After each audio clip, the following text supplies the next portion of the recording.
5:30 p.m. It looks like we have a quorum here. And thank you, Janet, for starting the video. So Councilman Ince looks like he's present, Councilman McEwen, Councilwoman Fillmore. If I'm missing Councilwoman Ivy or Councilwoman Meekum, please speak up. Hopefully they will. I would expect them momentarily. I talked to them recently. Okay, hopefully they'll join us soon since it's 5:35. I will start by doing the reading the determination. In accordance with Utah Code 52-4-2074 of the Utah Open and Public Meeting Act, I have determined that conducting an electronic meeting of the Centerville City Council with an anchor location presents a substantial risk to the health and safety of those who may be present at the anchor location. This determination is based on the facts and circumstances surrounding the COVID-19 pandemic. Thank you. Tonight in our work session, I've been actually kind of really looking forward to it. As we all know, a couple of weeks ago, we talked about the budget discussions coming up. Our staff's been working hard, Brent and Jake and all our department heads and others in getting this budget put together. We were delayed a little bit on it because in some of our work sessions, we had put off the truth in taxation discussion, and we finally got to it 2 weeks ago. But tonight we have the start of 3 or 4 of our department heads presenting their budgets, and we'll look forward to those. But before we go to those, I guess I will allow Brent or Jake, you guys want to talk about the process and what's been going on? If you're okay, Brent, I'll go ahead. Go for it, Jacob. We've been starting since about the beginning of this year in January, meeting together with the department heads, going over the budget projections, some of the things that are going on. This is a dynamic year. You guys all know that. We've had a lot of revenue that is for specific purposes, mainly due to COVID. So there's a lot of fluctuation. There's a lot of things that we really can't guess is going to happen. So it's been difficult. Because of that, we've had a little bit of a delay. We're starting now. Just last week, you guys all know that the president signed another relief bill, and that relief bill will have an impact on our city. We don't know exactly what the guidelines are going to be yet, but we have a general idea. And so tonight, what we're presenting to you, there are some assumptions that have to do with that, with mainly with replacing lost revenue. Also, and part of that is a 5% increase in sales tax. I also have built into the assumptions this evening as part of our discussions a couple of weeks ago, the 10% increase in property taxes, as well as just looking at historical trends in some of our other revenue that really aren't affected by the pandemic. And so that's where we're at right now. Tonight, we're not going to have that discussion about the revenue yet until we do get that guidance from the Treasury, so we can give you more specifics about how we're going to proceed with those and get some more input and more discussion about what to do with those funds.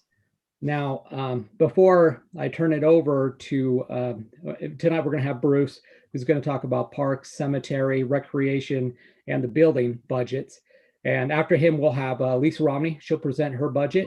And Lisa Sommer will go over the Whitaker programs and the Whitaker home. And then we'll have Corey that will talk about community development.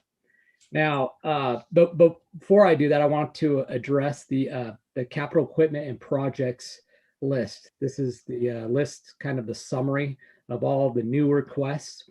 Some of them, most of them one time. And I'm going to share my screen here so you guys can see it here, so people at home can see it as well.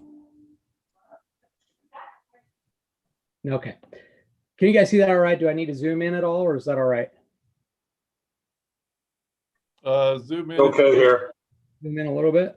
Just a little bit, if you can. If not, I'm good. Okay. I got it here on my screen too, so. Yeah. Okay.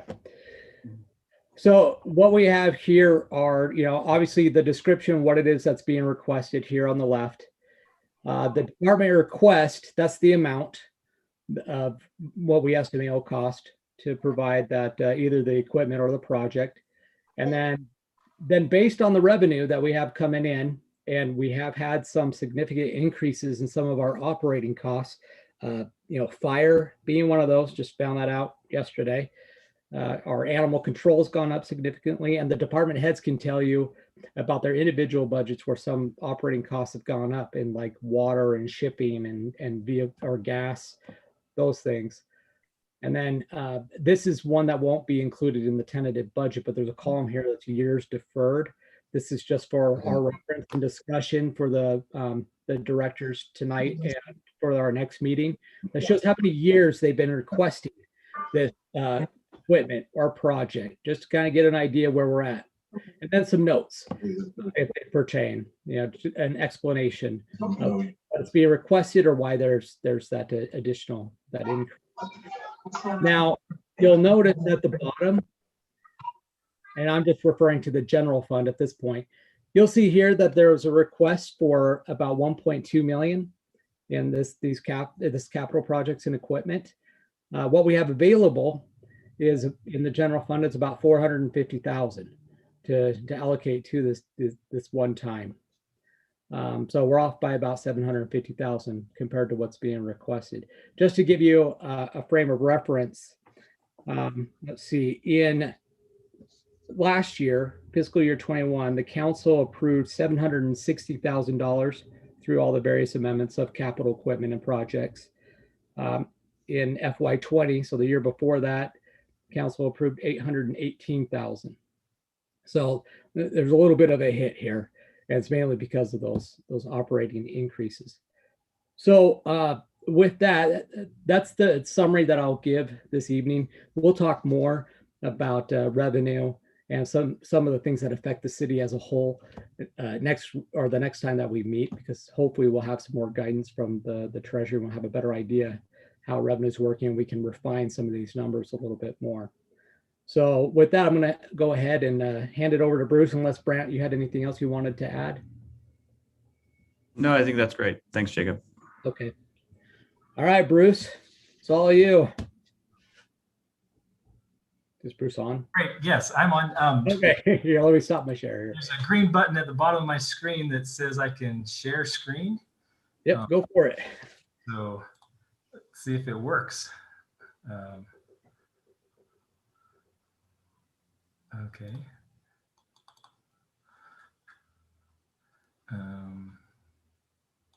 It's there, Bruce.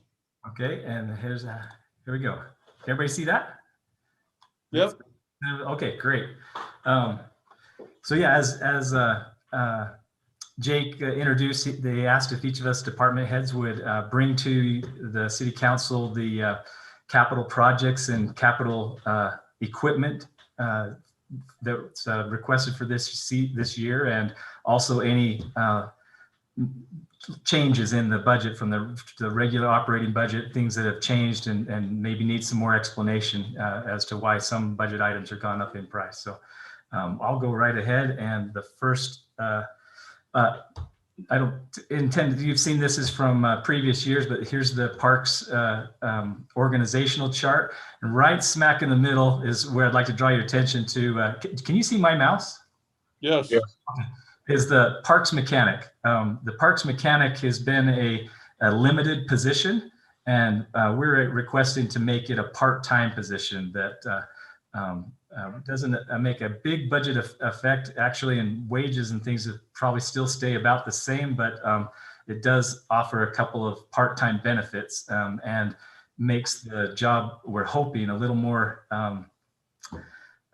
attractive to get someone to fill that position. Is currently empty. We don't have a parks mechanic that since our last one left us, and we're hoping to recruit someone soon.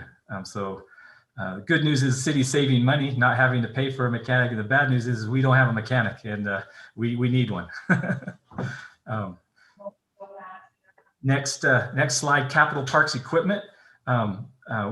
Parks Department requested to retire our oldest 1-ton dump flatbed truck. And we actually discussed this with the Brant and Jake and city manager, and I've talked it over with Mark in the street department. We have been sharing a dump truck, a 1-ton dump truck that the Parks Department uses it in the summertime, and then in the winter months, the Public Works Department puts a plow on it, and they use it for plowing cul-de-sacs in the wintertime when our Parks Department staff is much smaller. And it's worked out pretty well. And they're ready to replace that shared truck with a new shared truck. So you'll see part of the budget of the parks for the new 1-ton dump and plow truck will part of that will come out of parks budget, and part of that will come out of streets budget. And then the older shared truck will be handed down to the Parks Department, and we'll retire this one, send this one to the auction, and we'll get to keep the old shared truck as just a park. It'll be a parks truck all year, and we'll share a new one with the street department.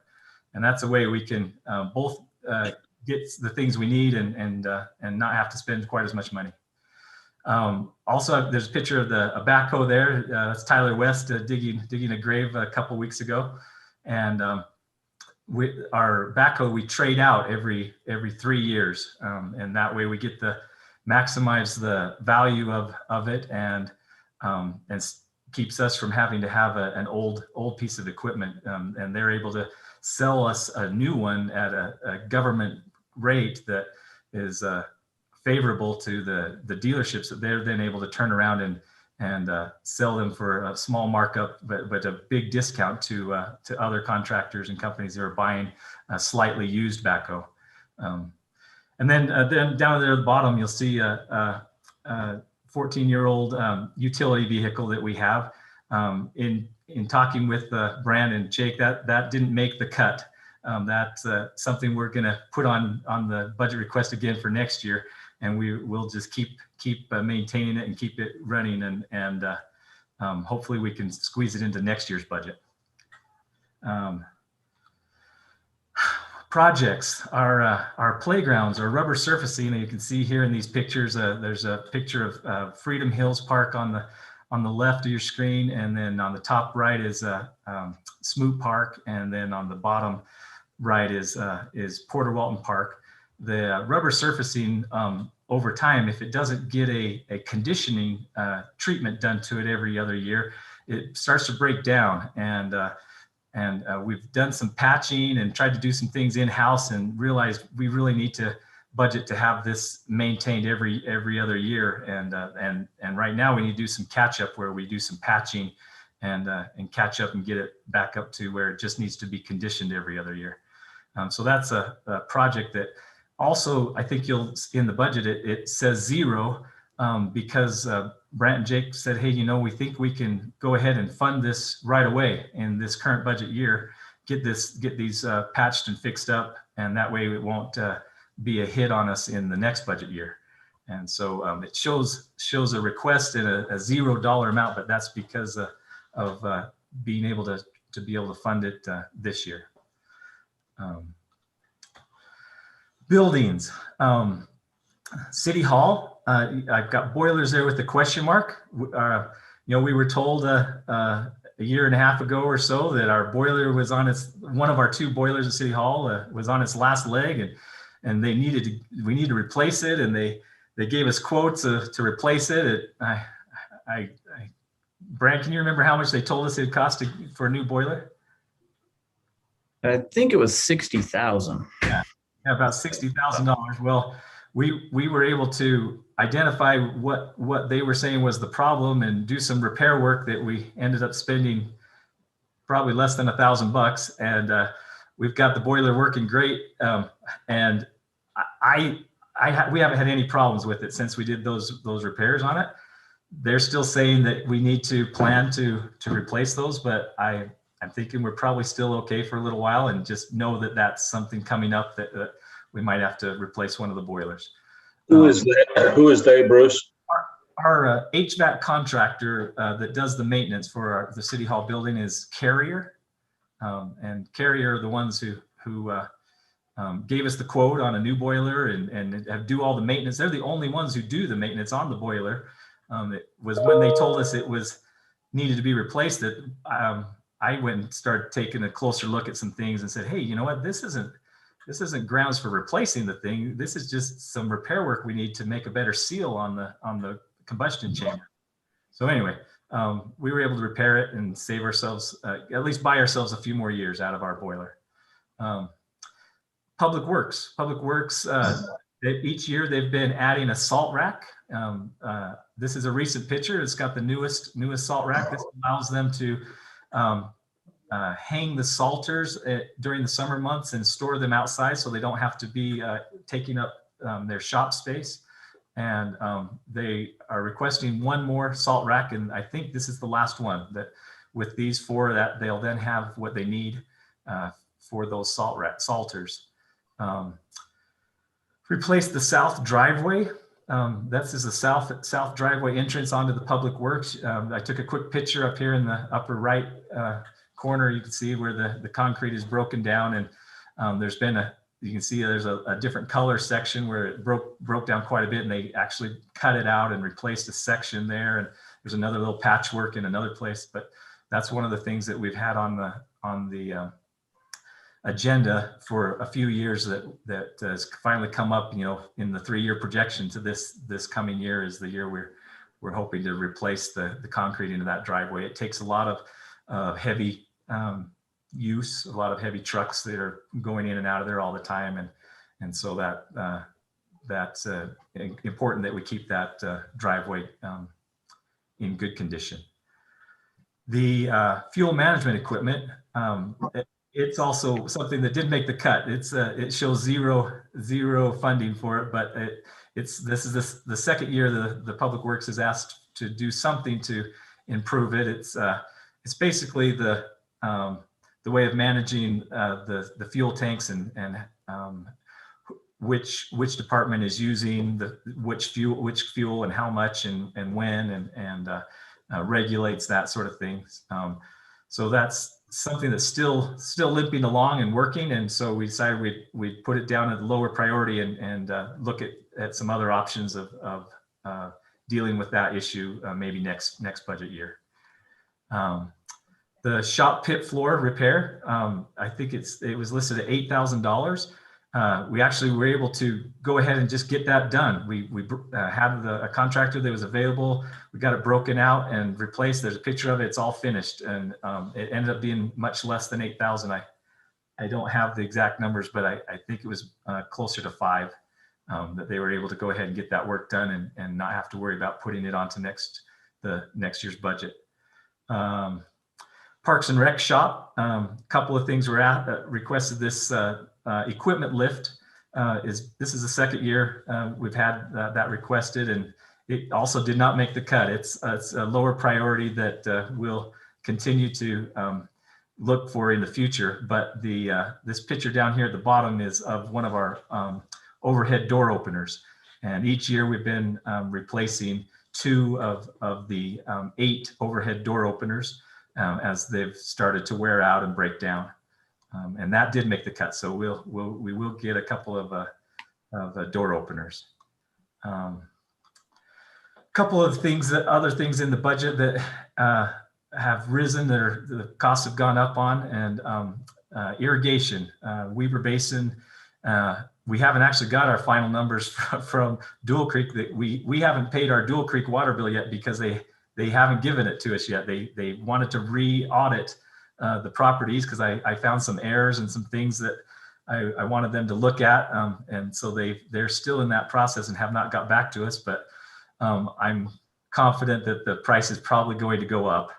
But Weber Basin, they have been on top of raising their prices, and it's taken significant jumps from just 2019 we paid $17,000 for our Weber Basin water, and this last year we were $27,000. So we've taken a $10,000 jump in just a short 3-year period in water costs.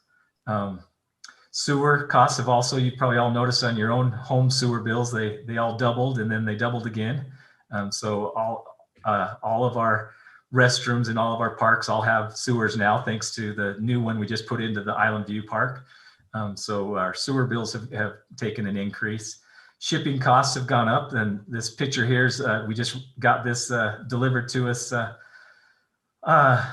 on Friday, was 8 pallets or 9 pallets of spring fertilizer that'll be spread out over all the lawns in the city parks. And the fertilizer costs took a little bit of a jump, not because of the materials, actual raw materials, but the shipping costs have gone up and caused an increase there. And then we also have an increase in our plantings, just an effort to try to replace a bunch of the trees that we lost in the windstorms, that we're going to make an effort to put in a few $1,000s worth of new trees this year and get them going so they can continue to provide shade and oxygen for our community.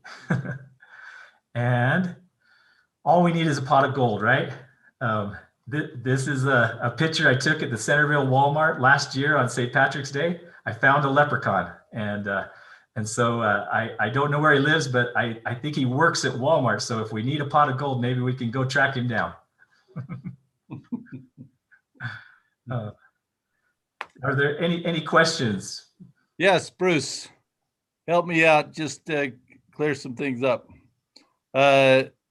Help me to know that what you'd consider limited versus part-time mechanic, and what we do with the old truck generally. Okay. And on the rubber surfacing, are we doing the treatments every other year? And then the fourth thing is what you just went over here. I think you're in charge of items like at the City Hall boiler and the Public Works, but that falls under their budget, doesn't it? So those are my 4 questions. Right. So yeah, a lot of these things are not parks budget. They're buildings. So some of these things you'll see, the Public Works, the salt racks and things, those are definitely a street department item, but they fall under the Public Works building. And I've been tasked with the budgeting for the building. So so you'll see Public Works building, Parks building. The Whitaker home is going to present their own requests, but I also help oversee and sign off on the building budget parts of all of the city buildings. Let me see. So let me see if I remember all your questions. So limited versus part-time.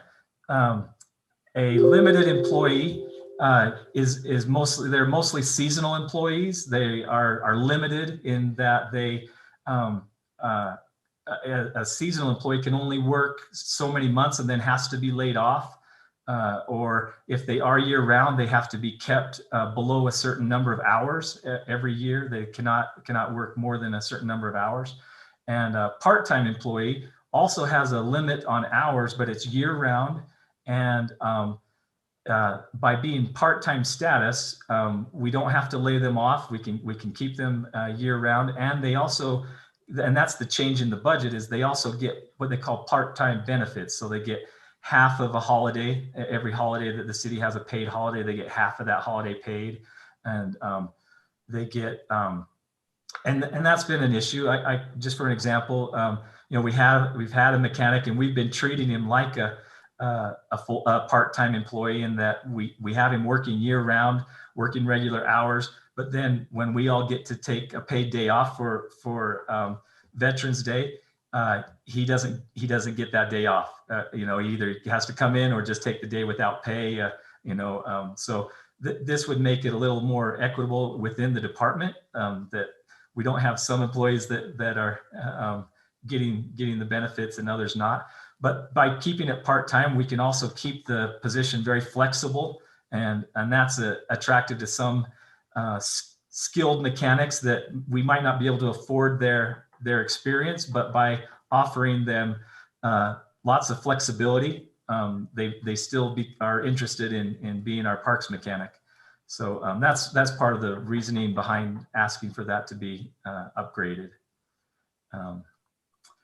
Does that answer that question? Yeah, that does. Okay, so then on the old truck, we put them up on public auction. All of our old equipment, there's an online public auction that people bid on. We set the, I can't remember the exact term for it, but we set the minimum that we'll accept, and we've actually done very well. We used to take them to a local auction yard, and they would charge us 10% for whatever they sold it for, and the online public auction has been doing a lot better.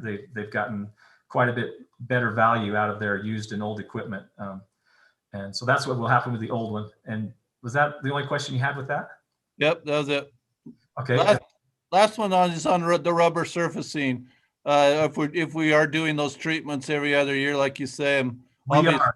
mainly concerned because of our new park and seeing what happened over at Bountiful's, trying to keep those surfaces good for as long as possible. We are. I actually plan to develop an ongoing relationship with the contractor that will do the repair work, and they will also come back every other year and do the conditioning. And yeah, we anticipate doing that. So this coming year will be this coming budget year will be the year to condition our new playground surface up at Island View, and then the next year we'll be wanting to condition these that get repaired this year. So yeah, we'll just make it a regular scheduled thing. You can see in some of these pictures there are patches, and I did those myself. I ended up buying the material, and we did the training, and I thought, hey, this is something I can just do the patchwork. And turns out the kids can tear it up faster than I can patch it. So I need to get some extra help in keeping up with the playground surface. So so we have that planned into the budget to do that conditioning. Okay, those are my questions. Thank you. Has that conditioning been done in the past, or is that moving forward that you plan on doing it? It's moving forward. So these that you see, the reason why they're in that shape is because they did not get the conditioning. So how long have we known that the conditioning would prevent this kind of damage? I learned about it as I was shopping for surface materials for Island View Park, actually, that it needed to have a conditioning treatment done every other year. I remember hearing about it. It seems for quite some time. So yeah, let's definitely be preventative. Yeah, these, I'm trying to think what year we did these, but I'm thinking we've got. I know we've talked about that at Smoot, the need to condition. So, hey, I think these are about 7-year-old surfaces that we're looking at. So question. Go ahead. I'm sorry, Tina. I just had one question, and that is, I don't know what kind of process that we need to go through if we want to work with the Parks Committee, but to decide priorities, right? But with the Island View, we've talked about, and I've mentioned the need for some sort of net for the volleyball.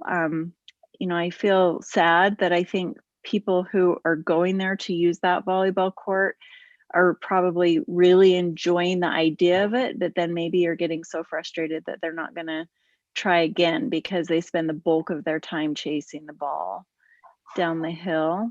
And so I don't know if we've gotten an idea of how much that would cost and what we can do to kind of keep that really high on the radar to try to tackle that sooner rather than later, so that what I'm afraid of is that people will be excited about the idea of going and using it, but then have that first bad experience and then not come back. I think that is something we'll be able to take care of in our operating costs this year, and just out of our parks and maintenance budget. Wonderful. Well, and just really Thank quick, you know, that's something that 5% of the wrap tax could be used for as well. Out of the park. Yeah, and that was actually my other question was with the sales tax being more robust than we expected, what is the status of the wrap tax? As it is right now, we do have a fund balance in the park CIP of $63,000. Okay, thank you. Yep. What is CIP? Sorry, the capital improvement. So we've got 65,000 sitting there. Yeah, in the fund balance, yes. And so the Parks Committee can get busy on, you know, making kind of a priority list or if it's just going to keep getting saved for a bigger project, right? Does that include the money that we didn't spend on shade for Island View? Yes, it does. And that doesn't include any of the 5% contingency as well. So that's still sitting in the RAP tax fund. Okay. Bruce, the patches on the rubberized surface, will the patches be a better color match, or will they continue to be splotchy like that? What probably is going to happen is they'll probably redo a top layer that might all, and if that's the case, it'll all be one color and it'll all be new color. If it is possible to just do a patch, unfortunately, just with the sun, the colors will be slightly off and it will look patchy. But I think a lot of it will be a new top coat, new top surface. I wonder, sorry, Bill, I don't mean to interrupt. I'm just going to interject really quick. I wonder if we could consider in the spots that do need to get patched, if we could actually intentionally cut and make them like polka dots. Like at Island View? Yeah. Yeah, sure. And anything that we could do, I mean, when you patch, but the patches don't look very good. Yeah, I like that idea that maybe we don't try to match the color. We do in the green surface, we do blue and red circles wherever they do a patch, and make them round rather than the size of the patch, you know. Any more questions for Bruce before we move on to our next one? Okay, Jake. Okay, thank you. Okay, next up we have Bruce. yeah, thank you, Bruce, very much. Now we have our exciting attorney and her huge budget. Yes, thank you for that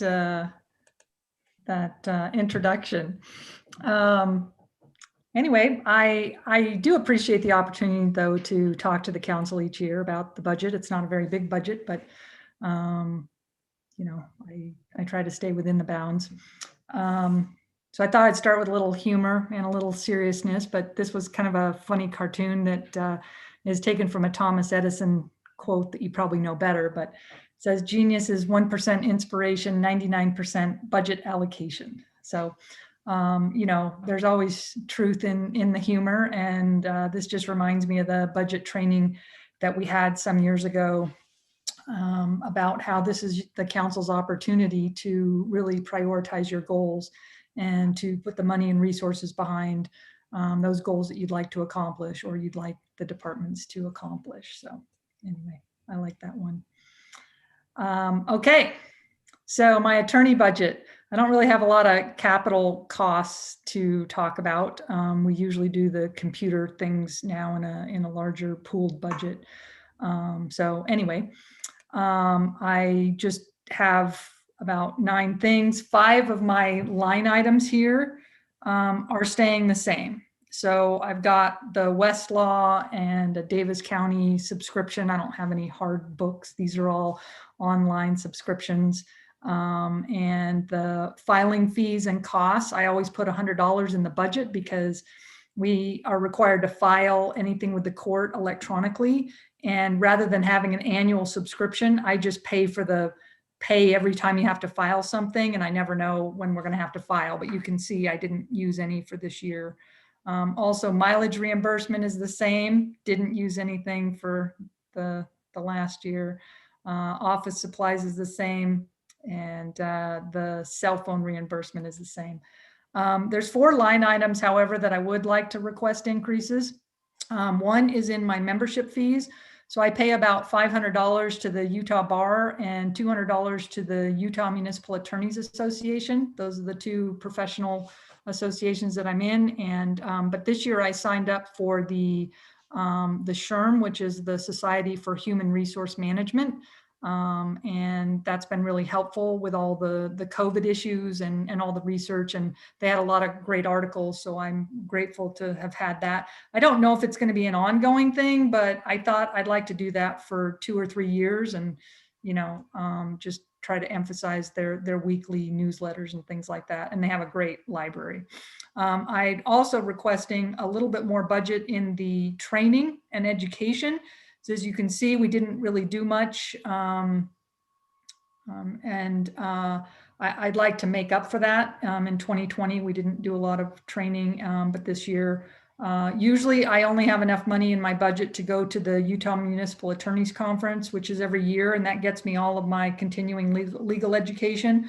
But some years I like to go to the IRMA training, but I usually don't have enough budget to go to both. And then I also like to go to the ULI, the Land Use Institute, in the fall. Those are some good conferences. So anyway, just requesting a $200 increase in that. The miscellaneous supplies is where I like to line item my software. And so I'm also requesting an increase here due to trying to get more electronically efficient.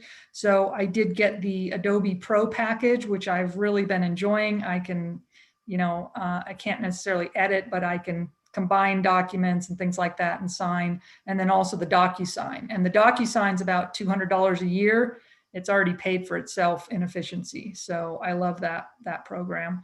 And then also the special projects line. I think I've put this in here more than 2 years running. I try to put this in here all the time to either hire an intern or maybe get some legal advice on our personnel policies or, outside counsel or review our impact fees.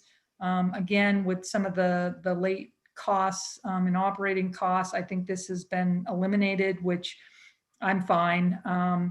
But I think I would request maybe adding like $500 somewhere in my budget because it's a very tight budget. I mean, this is exactly what I spend on these programs and exactly what I spend on training. So if I ever need something else, it's not really in my budget. So if you take the 5,000 out, if you could put 500 somewhere else, I would really appreciate it.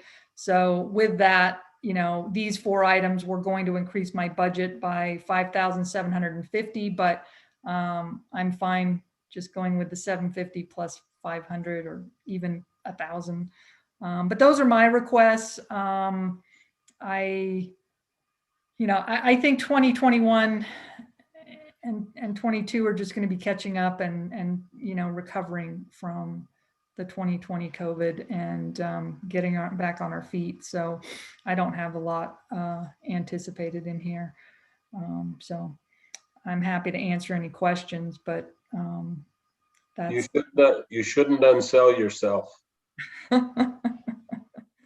Well, I appreciate that. I try to keep a low budget and, if I don't need it, I don't spend it. So, but I do like to have that cushion. Well, and I think the extra areas of the trainings and the subscriptions and memberships are such a great idea. When you bring your insight into any subject that we're dealing with, we're richer for it. So the more you learn, the more we benefit. Thank you. Yeah. And it's been a good year. I mean, I will say we've had a lot of Zooms, but I did attend a number of trainings on Zoom, and it may be this year that I don't use this because I still haven't heard whether we're going to do our conference live. So, this might not even happen, but anyway, I appreciate that. Thanks. Thank you, Lisa. We appreciate it too. Council, any other questions for Lisa? Thanks so much. I'd love the line items. Okay, well, thanks for I'm a listening. CPA though, so okay. Yeah, I thought I'd use the source document. Jake? Okay, thank you, Lisa. All right, now we'll have Lisa Sommer. She's going to go over the Whitaker, the homes, the program, as well as the building, and talk a little bit about the projects that she has upcoming. You there? Oh, there you are, Lisa. Okay. You got to unmute yourself, Lisa.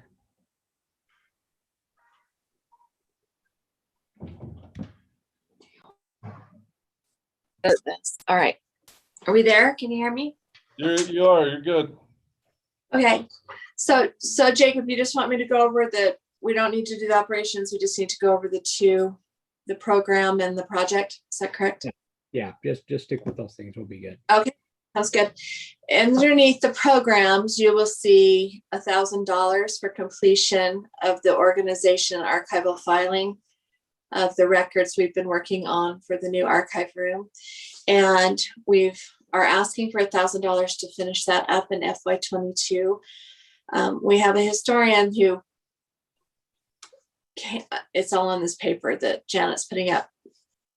We have a historian who, before I came on, had taken some items home and has just brought back 11 boxes, big boxes of archive materials. It's in our policies now that will not happen again, that items are not to be taken from the building. And so that's why we have that request. After that, it will be in my job description to do the digitizations and make these articles and archival materials available to the public for them to come and do studies. I don't see anybody. Am I still on here? Yes. Yeah, you are. All right. Okay. On the capital projects, is the museum committee's goal to use the 5% route that's been awarded and given. And so we're, with Jacob's help, we've been told that 22.8 is approximately what they're thinking will come in FY22 with the wrap. And so we are looking at completing the summer kitchen, which we're not able to finish with the FY21 funding. And if any of those money are left, we're looking at 12,008 of unused funding. We'd like to apply that towards the pole barn that's been in the plan with the museum. I don't know exactly how far back, but before 2012, to start the steps to planning that and getting approval through the city council and actual groundbreaking. And then in future years that we have left on this wrap cycle, using those monies to actually put together the pole barn. Any questions for me? So I want to make sure I'm reading it right. If you use 12, if we get 22.8 coming in and 12,000 is from the on the per capital project, does that leave us 10,800? Yeah, sorry. That's okay. I just want to make sure. So thanks. That'd be 10.8. Okay, Sorry. thanks. So a question that I have is the pole barn drawn into our existing like master plan for that area behind is. the museum?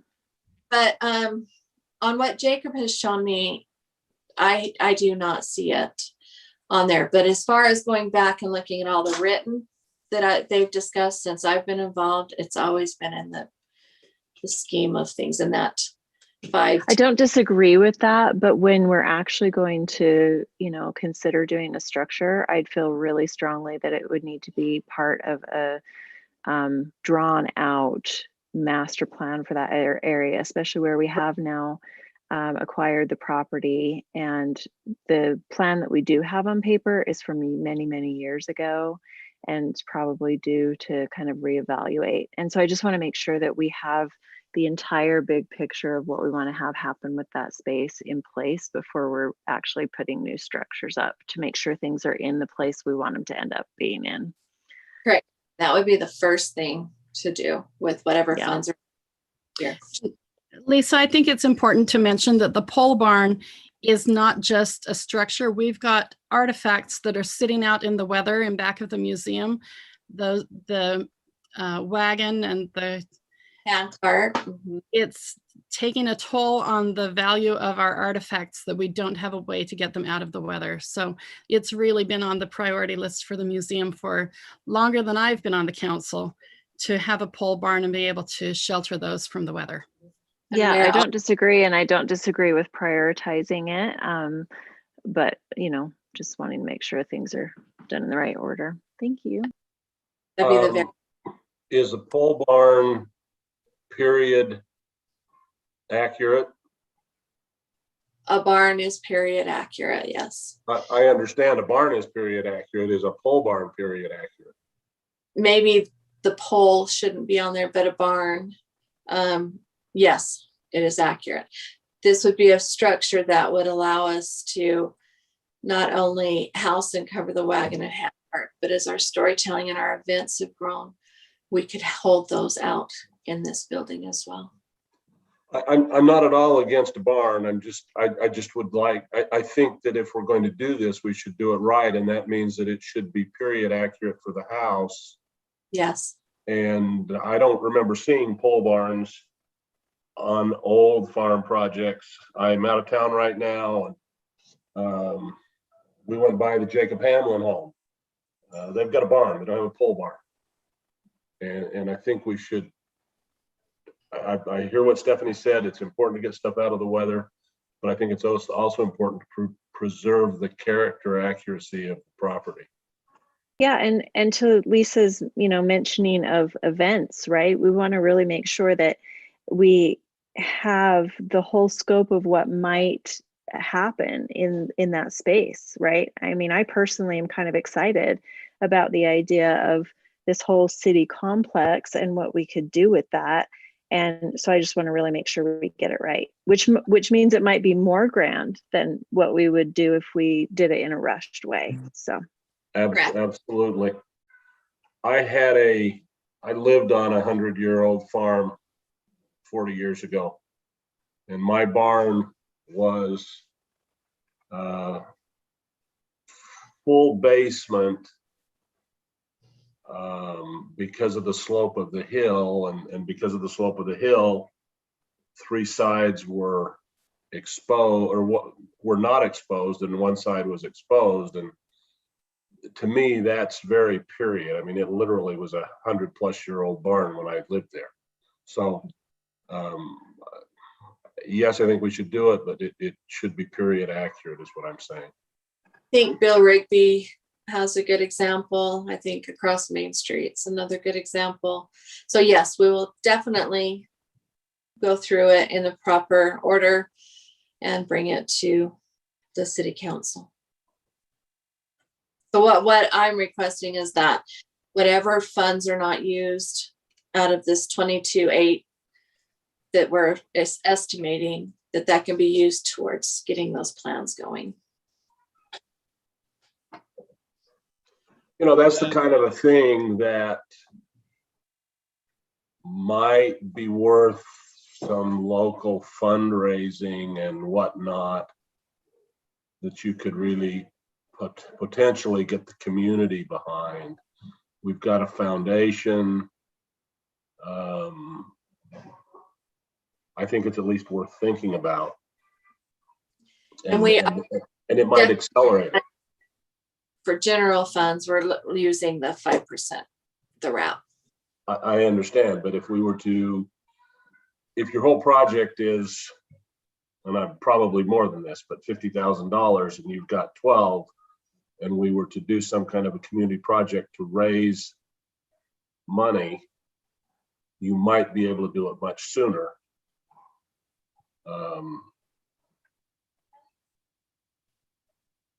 Under the circumstances, that's all I'm trying to say. Right, and then our request would be, after we had those plans and found out what it would be, whether it's with fundraising and the wrap monies, that we could get it approved by city council, that the monies that for wrap each year would be used towards that until it was completed.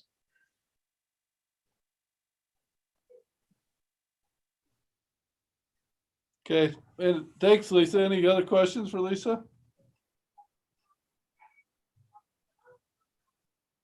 So this isn't part of the budget discussion, but Lisa, maybe sometime we can chat about and look at projections of when we can get this thing open and enjoying some of this money we're spending on it. So we'll do that later. That's not part of this discussion though.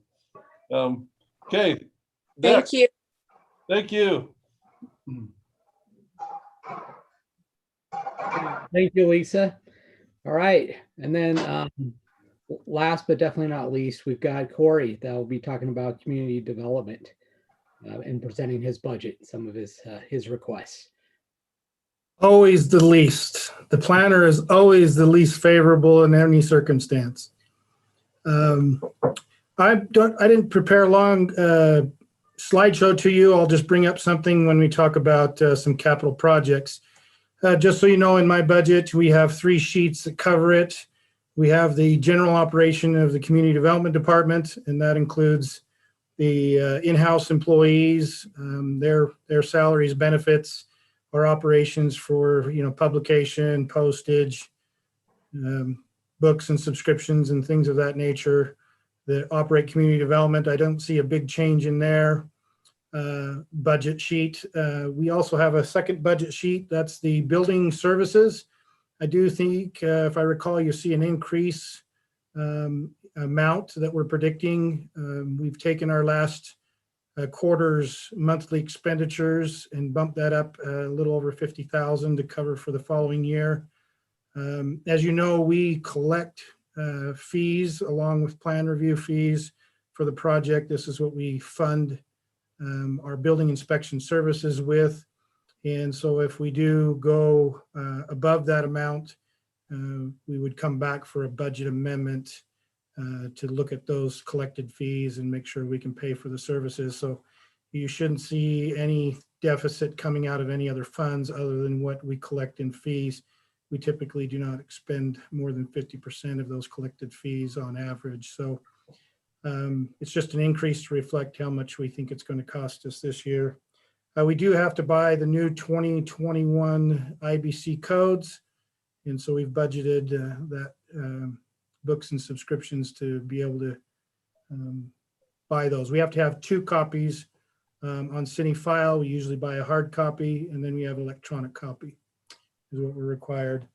And then the third sheet is the committees, the Planning Commission, Board of Adjustment, Landmarks Commission. We fund the stipends for the meetings out of there and any memberships that we obtain to. We keep that pretty minimal. I think the last 2 years we have not made the Planning Commission members members of the APA. We withdrew that, I believe, a couple of years ago. So we've kept that budget pretty low. Landmarks Commission, you're probably somewhat familiar.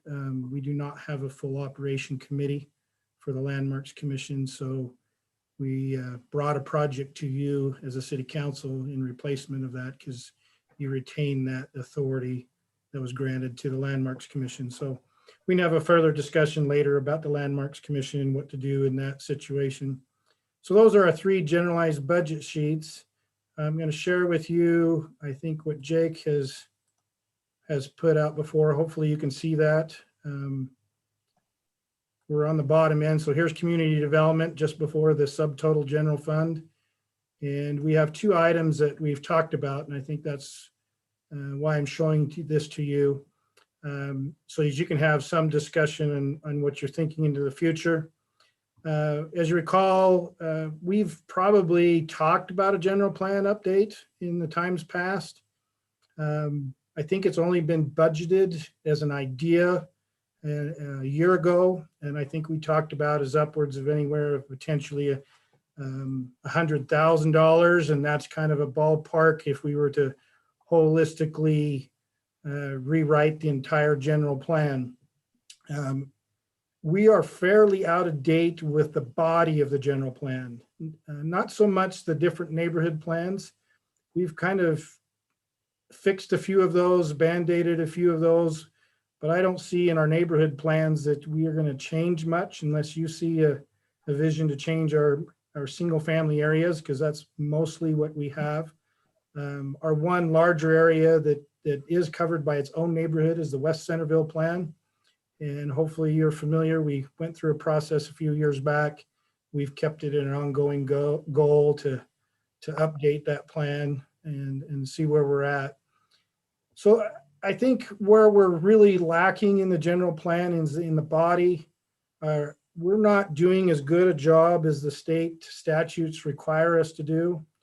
We're required to make sure that we consider Wasatch Front Regional Council's regional plan. They're the metropolitan planning organization. 4 years, not 4 years, but for many years, they've been heavily involved in transportation planning and all of the ongoings that you've heard through time about transportation planning. I would say in the last probably about 10 years.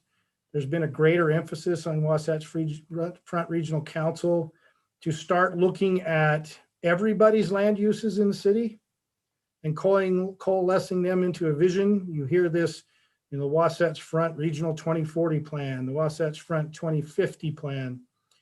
So they've been growing in their role as a planning organization to include and coordinate all land uses in the cities with their transportation planning. And as of recently, about a year ago, Wasatch Front Regional Council has been publishing some economic data. And you're starting to see that show up. Last year in the legislative session, when they talk about transportation, major transportation improvements that are to be in your general plan, you're also tying them now to employment, population growth, and so forth. And I think we're pretty severely outdated with the body of the plan in that sense. We've done bare minimums to probably not be disqualified if they were to truly implement a penalty as you apply for grants and funding. But I think we're in survival mode at that point. So we need to think about doing that. In my discussions with Jake and Brant about this general plan, part of the discussion was maybe we don't holistically hire outside services for a general plan update. I think we can use some of the data from Wasatch Front Regional Council, draw some of our conclusions of ourselves. I think we can do some in-house language edits. We might consider some outside sourcing of some data or expertise in certain elements, if we need to look at it, particularly if we want to question the employment projections and so forth. But I think Brant brought up the idea that maybe we should couple the general plan update with an economic update. And I think that economic update is still undefined. I think one of the things that we could at least add to it is we have two legs of a three-legged stool. We have the residential areas of our neighborhood. We have our economic areas, meaning our retail sales area. But we don't have a strong comparative analysis of what we want for job creation. We have an area set aside, that's the Shorelands Commerce Park. But I think we're still a little bit unaware of where we sit in the marketplace for that. Is it just simply an expansion of flex space, warehouse and flex space? Are we competing? You'll hear from the landowners in that area. Are we competing with the future inland port? In our technology, do we have a competing arm for Silicon Slopes of Alpine and Lehigh? Do we have a defense job creation supporting ATK, Orbital, Northrop Grumman, Boeing with the Hill Air Force Base? Or are we just expecting warehouse at some point in time? And I think we need to probably now start seeing how Centerville sits in this broader regional area if we truly are committed to some job creation. And if we're truly committed to job creation, that will define how we establish an economic development area for the property and what does that entail. I also think that some of our economic planning should be oriented. If you remember Councilman Ince, I think a few years back, you went to a conference, I believe in St. George, and there was a gentleman there, I forget his name now at this point. He helped some of these southern Utah towns with their economic plans like Parowan and the Cinnamon Roll billboard, if you remember that gentleman. Yeah, I do. He even though I believe you said you're not sure you agree with everything he pointed out there, you thought he had some merit about our existing commercial area.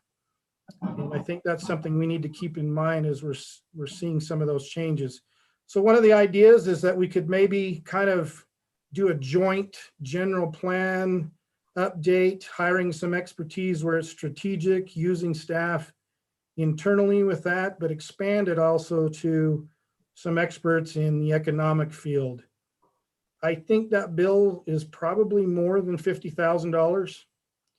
But as you know, you have to compete with all your other capital improvements. We started out at 100,000 in a ballpark guesstimate. Yeah, and Corey, some of that will be over in the RDA fund. So that's why you Okay. would. So we dropped to 80 on a request, and then further cuts needed to take place in the capital improvements, and we've pared it down to 50,000. So I'm not saying we have to do it this year, but I think we're getting close to where we're just keeping our head above water, particularly with the general plan.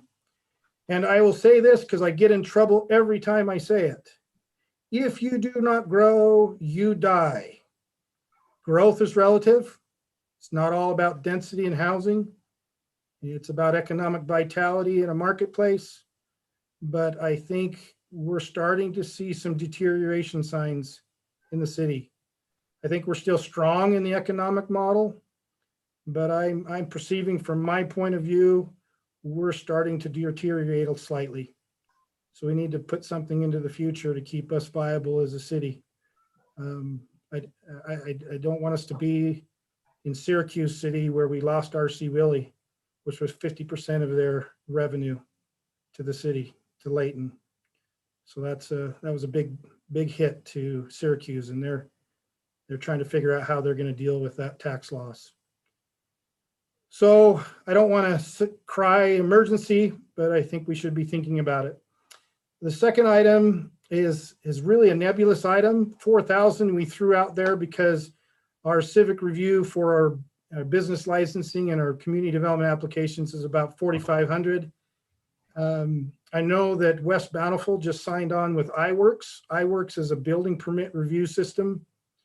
You're starting to see the technology creep into the building permit. They're looking at doing inspections right on their mobile phones, and then a copy sent to the city for hard copy. If you want to print it, the copy is immediately sent to anybody who is on the contact list of the building permit, so they know whether they passed and failed and what the lists are. Currently, we use a 3-carbon copy paper system. It goes out, fills out the paper, one goes to whoever was there to accept it, and another 2 come in, one for our building permit files and one as a backup copy to the system. So I think we probably need to start looking at it. We use our own built system in Access to track. We also use our own formatting in Word for the building permits. And it's a little bit of a laborious process getting information from and to individuals that have inspections.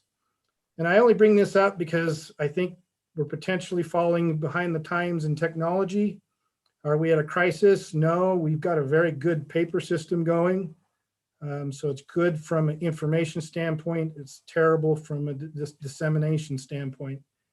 And as you know, this past legislative session, they were attacking the building inspection program pretty hard.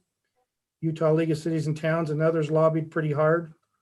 I think we still are in compliance. They're going to let us continue to do plan reviews and inspections, but we have a much narrower margin of time before the applicant can request their own inspectors and their own plan reviewers.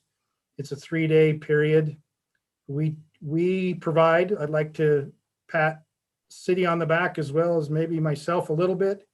We provide inspections 97%, 98% of the time within the 24 hours of requested. And that's what every big city does. So we're staying up on the timelines of the inspections. I don't feel we're falling behind there, but our technology is falling behind the times of different communities. And we ought to start looking towards that in the next year to 3 years. Some things that are not on your, those are the tangible kind of ideas that we can talk about. Some of the intangible, I think, in the next couple of years. I'm 27 years into the 30-year capability of retiring. I say it half tongue in cheek because I don't know where my family and my status is in the next couple of years. but I can't lie to you that I'm going to find myself in a Randy situation, eventually a Mr. Chief Child situation. So thinking about succession plan, you know, what should we be doing in community development? What should we not be doing? Are you comfortable with the entry-level staff and a journey level staff status only and going to the outside in that future? Because to bring entry-level staff up to par to replace probably is going to involve some greater step pays to that individual to keep them. We were lucky to have, we've had now 1, 2, 3, 4 employees in the entry level. The first employee lasted a year here. The second employee, well, 2 years, a year under me, 2 years for the city. Second employee went to school, and we provided some benefits to the second employee to be able to go to school. Then they lacked ability during the recession of 2007, 2008 to get employment. It lasted another 3 years, I believe. They were here 9 years under that. Our last planner, Cassie, she was here 2 years. I know that McKinsey has now been with us, nearly 2 years.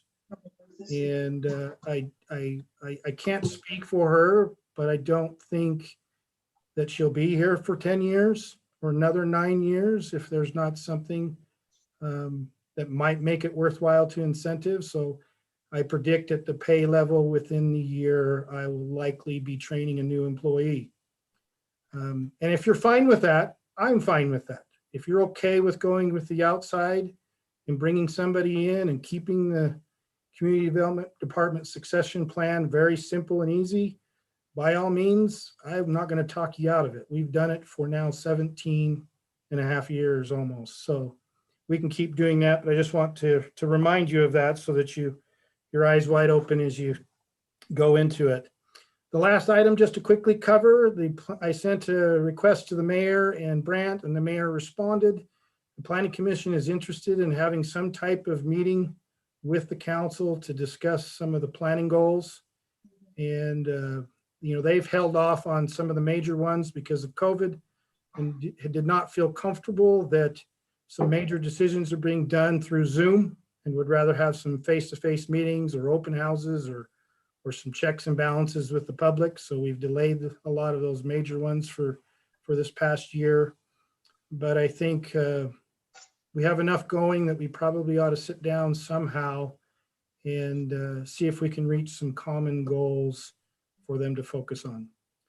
And the mayor said we're likely to maybe look at some type of hybrid technology by the time May comes around. So maybe we can start opening up these larger planning goals after May, but just be thinking about that. And other than that, that's all I have for you. I've talked too much. Questions? Mayor, are you taking questions/comment at this time? Yes, that's where I was going. Yep. Go ahead, Councilor. I want to say that I adore the idea of combining the economic plan with the land use plan. That's just a no-brainer. The two things absolutely go hand in hand. The concern that I have is that makes the job bigger and more complex, and in even more need of a professional outside consultant to get it done right. And my strong feeling about this is that any dollar amount that we invest into doing this planning in a stronger way, in a more professional way, will easily pay for itself multiple fold, right? And if we have good solid plan on paper, that is what draws the reality of people being drawn here. We have to show them that we have a plan in place to entice them to come invest their dollars into our city. So I disagree with the idea of minimizing that budget. I think that we should definitely combine it. It's a big project to tackle, hire outside services and do it sooner rather than later. right? Because things happen overnight, opportunities get missed, or retailers decide to leave, or, you know, et cetera, or transportation funds get lost, which all of that adds up to way more than we would spend in spending on the plan. And then the other thing that I would say about that is I really desire, both from the land use perspective and the economic perspective, and probably it would just be combined now, is a very graphic, readable document for the public. And so I do want to hire a professional, because it's not only the actual writing of the words that we want to get right, but the PR presentation of the way it looks and its readability. Yeah, we call that branding for short terms. You got to get out there and establish your brand. And I think Provo City has a really good example of how readable and visual they've made their general plan.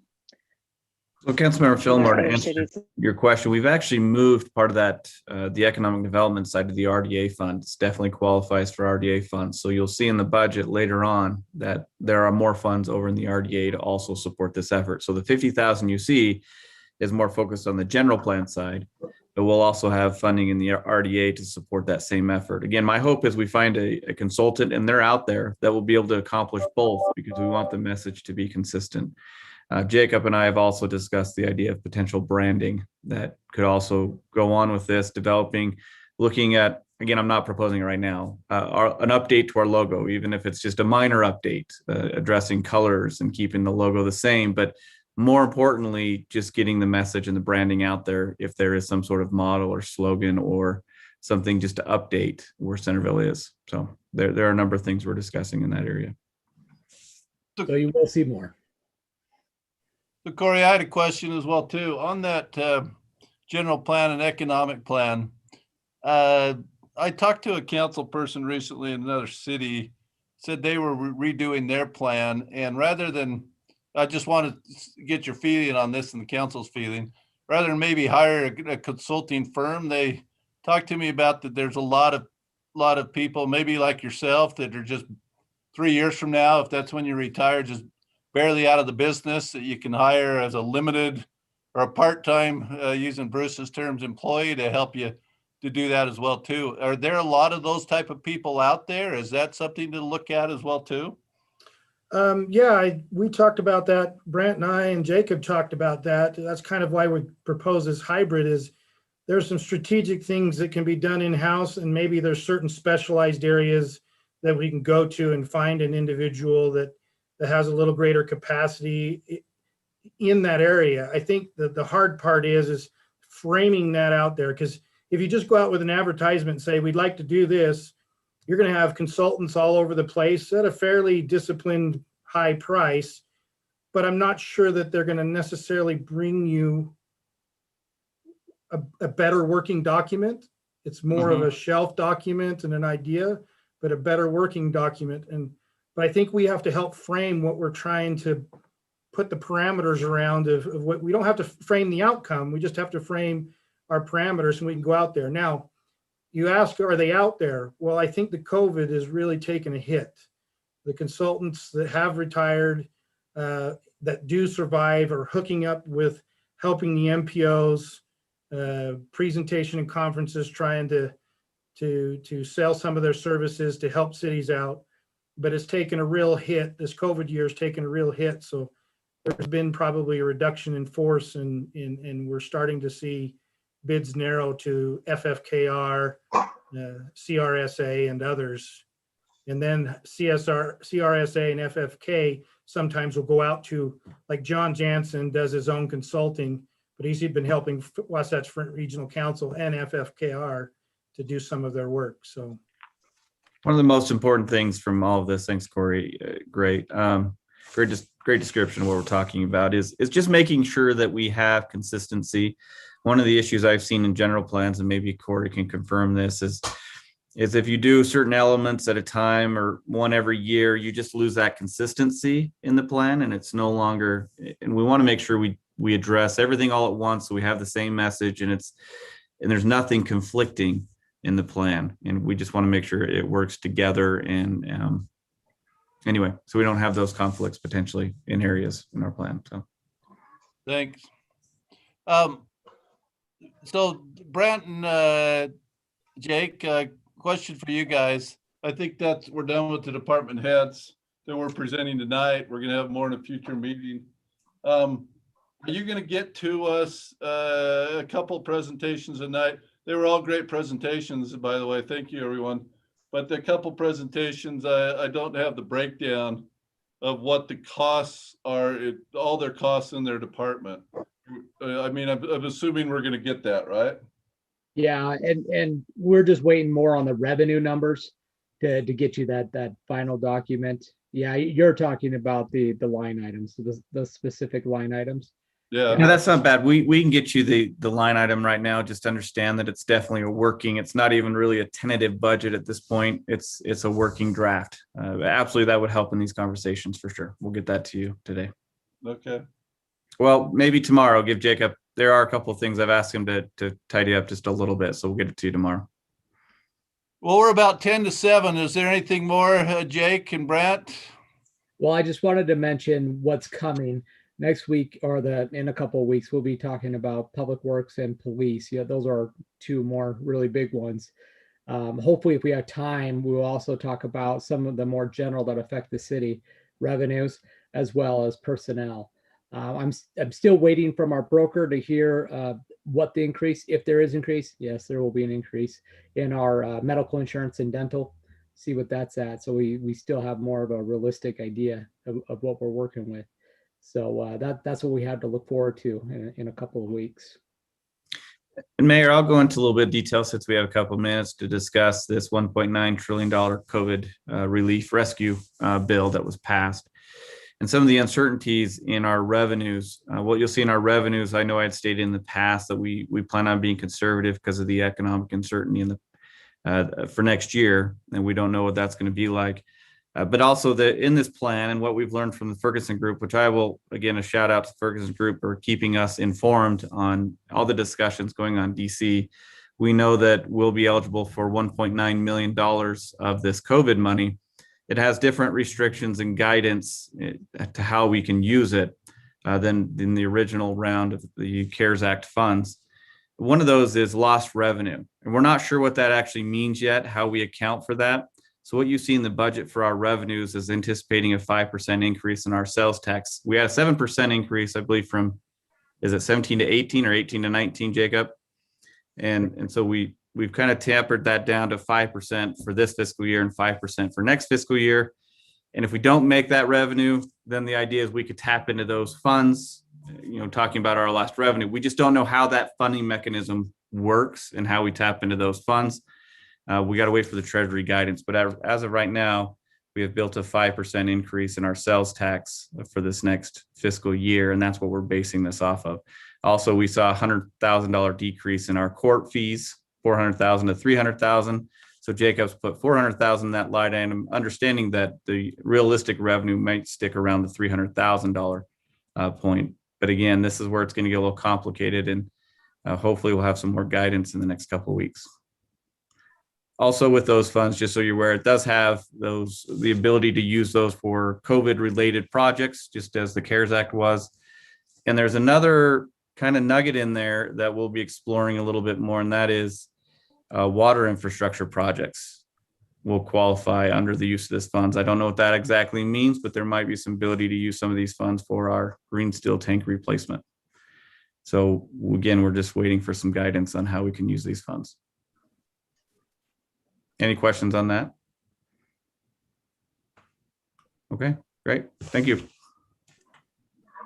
Can I ask Jake to review again the information on the capital shortfall? So the initial was about 1.2 million. The submitted is like 500,000. Last year submitted was about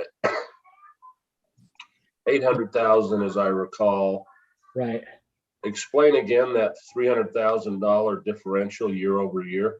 Yeah, one of the things that you'll see is the fire district. The assessment is going from just over 900,000 to Brant. It's like 1.26 million. Is that right? Yeah, so I'll interject and explain a little bit about fire. This is an ongoing discussion. Nothing is finalized, but we've met as the administrative committee, the city managers of respective cities. There was a proposal of a 44% increase in our assessment, which would be $400 and something thousand, and the city managers pushed back quite a bit, stating that was unreasonable, particularly based on what that would do to our budgets. And they've brought down their request to 22% increase, which is still a $205,000 increase if I remember correctly. We still have some concerns, so we're in negotiations right now. We'll present some ideas to the chief and their staff, and then make a recommendation to the mayor's board for final approval. So it's an unknown number at this point, but we do have to plan for a potential increase of 20%. Which, the challenge is you're talking about $200,000 increase in the assessment. That's a 15% increase in our property taxes just to pay for that assessment. So that's the challenge we're faced with, or making significant cuts to our Quiet operations. for a minute. Can you repeat that last sentence? Brant, a request to repeat that last couple of paragraphs. Yeah, so just the assessment as of right now is a $200,000 increase, which would we have two options. We either cut our equipment for our existing departments, or we increase property taxes 15% to make up for that increase in the assessment. So that's a significant challenge for us, and we'll be having those conversations with the fire department. Having the issue with having 5 different cities working on this, we all kind of have differing ideas or opinions how this should be addressed, and we're trying to work through the various ideas to make the strong recommendation that's reasonable for all. Thanks. I need a motion.